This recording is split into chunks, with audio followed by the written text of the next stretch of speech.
네, C34 코드를 받았는데 그 제자리암으로 지급을 주장하는 사례들이 있습니다.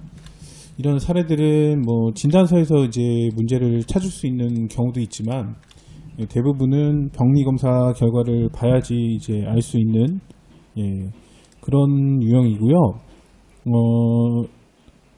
이 폐암 수술을 했고 병리 진단이 되었는데 제자리암으로 삭감되는 것은 대부분이 지금 오늘 소개할 이런 사례들입니다. 물론 이제 이유는 다양하게 있을 수 있는데 기본적으로 이런 암 진단 분쟁이 발생하는 것은 이게 암으로 진단이 된 내용이 있어도 이제 이 병리 검사 결과에서 제자리암으로 나온 경우 이런 사례들이 문제가 이제 생기게 되는 겁니다. 물론 이제 이 진단서를 쓰는 의사 선생님은 뭐 담당 진료과 이제 교수님이거나 뭐 수술을 집도하는 의사라든지 그런 의사 선생님들이 진단서를 쓰게 되는데 보험에서의 이제 암의 진단은 이런 진단서만 있으면은 뭐 수천만 원씩 그냥 지급하는 게 아니라 보다 정확한 병리 검사 결과 이런 내용들을 토대로 이제 실무도 이렇게 하고 있고요. 약관에도 이런 식으로 규정이 되어 있습니다. 그래서 뭐 보험 담당자마다 뭐 보상 심사를 하는 방식은 다르겠지만 뭐 저의 경우에는 우선은 병리 검사 결과지를 먼저 보고 그 다음에 코드가 맞는지 이렇게 이제 판단하는 방식으로 보험회사에 있을 때 이제 심사를 했고요. 지금 현재도 이제 동일한 방식으로 이런 내용들을 검토를 해보고 있는데 이제 아무래도 가입자분들 같은 경우에는 진단서에 이제 이런 암으로 표기된 내용, 그 다음에 의사 선생님한테 들었던 내용 이런 것들만 이제 있는 상태에서 그냥 이제 서류를 접수하시는 경우가 굉장히 많습니다. 근데 이 보험 심사에서는 이런 병리 검사 결과는 매우 중요하고요. 약관에서도 암은 병리 의사만 진단한다 뭐 이런 식으로 내용이 되어 있기 때문에 이 서류를 보지 않고 그냥 접수를 하면은 문제에 이제 휘말리게 되고 처음부터 이제 인지할 수 있는 문제임에도 뭐 보험사도 이제 사례나 뭐 상황에 따라 다르지만 애초에 이제 줄 수 없는 이런 내용들은 뭐 현장 심사도 진행을 하고 의료 자문이나 이런 것들을 요구하기도 하는데 이제 가입자분들은 이 의사가 암으로 진단했으니까 뭐 보험사의 절차에 이제 막 다 동의하고 위임하다가 나중에 아주 낭패를 보게 되는 그런 거죠. 근데 이 단순하게 너무 생각하시는 분들이 많은데 처음부터 안 준다고 하면은 누가 동의랑 위임을 하겠습니까?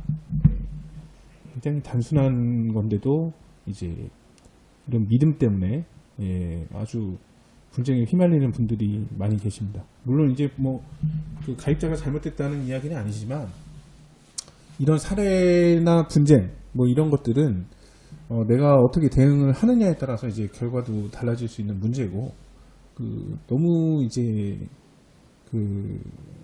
뭐라 해야 되나 기본적으로 뭐 일반인들이 뭐 이런 것들을 좀 알기는 어렵지만 이 기본적으로 어떤 상황들이 있을 때 추가적인 뭔가가 진행이 된다고 한다면은 그런 것들은 일단은 나를 위한 것이 아닐 가능성이 높다 이런 의심을 좀 하셔야 됩니다. 그래서 이 사례 진단서의 내용을 한번 보면 간유리 음영 폐결절로 인해서 수술을 했고요. 그 다음에 수술 후에 병리 검사 결과가 TIS 이게 이제 제자리암이라는 얘기고요.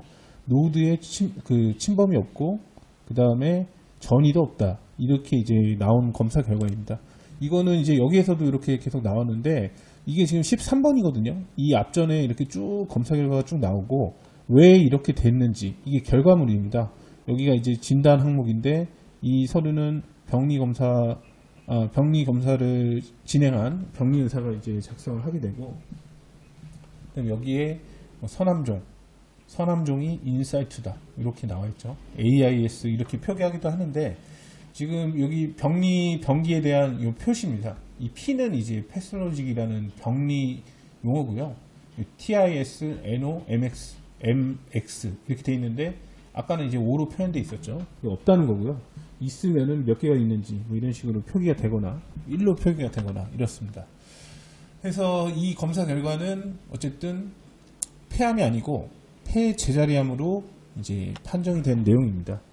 그리고 의사 선생님께서는 이제 뭐 진단서만 쓰는 게 아니라 이런 서류들을 이제 다 작성을 하는데, 이 보험사가 이제 현장 심사를 진행할 때는 이런 의무 기록 종류만 해도 뭐 수십 가지가 있고, 여기에 작성된 내용이 뭐 보상 처리에 뭐 도움이 되는 내용도 있지만, 보상 처리를 하지 않아도 되는 근거 서류로 쓰이기도 하기 때문에 이런 차트나 이런 것들을 확보하는 기본적인 절차들을 거치는 그런 사례들이 있고, 이 사례 같은 경우에도 그런 과정을 거쳤죠. 그리고 여기 주진단에 보면 렁 캔서 이게 돼 있는데, 여기 뒤에 보면은 제자리암이다 이런 내용이 나와 있습니다. 그래서 애초에 이 차트상에 계속 표기되어 있는 이런 내용은 이런 폐 제자리암으로 진단이 된 것인데, 이 진단서는 이제 최종적으로는 의사가 암으로 판정을 해서 이제 폐암, 선암전, 그래서 C34 코드 이렇게 이제 나왔던 거죠.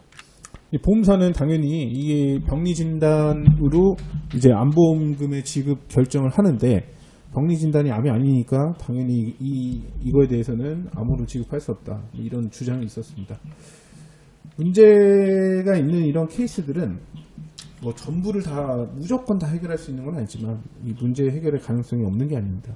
이런 케이스들은 물론 이제 각각의 사례마다 이제 서류를 토대로 이제 확인을 해봐야 되지만, 뭐 폐암으로 이제 진단이 확정된 것이다, 뭐 제자리암 지급은 적절치 않다, 이런 이제 구체적인 증명을 해야 됩니다. 말로 하는 게 아니라 이제 어떻게 해서 이제 제자리암이 아닌지 이런 것들을 입증을 이제 아주 올바르게 할 수 있으면 시간은 좀 걸리더라도 이제 문제를 이제 해결할 수가 있고요. 이 사례도 저희가 손해사정 업무를 수임을 해서 진행을 해서 이제 폐암으로 인정을 받은 사례입니다. 뭐 보험사들은 다 이제 지급 거절을 이제 주장하게 되는데, 그런 내용들이 뭐 이 건 같은 경우에도 회사마다 이제 각각의 다 다른 이유들을 주장을 하거든요.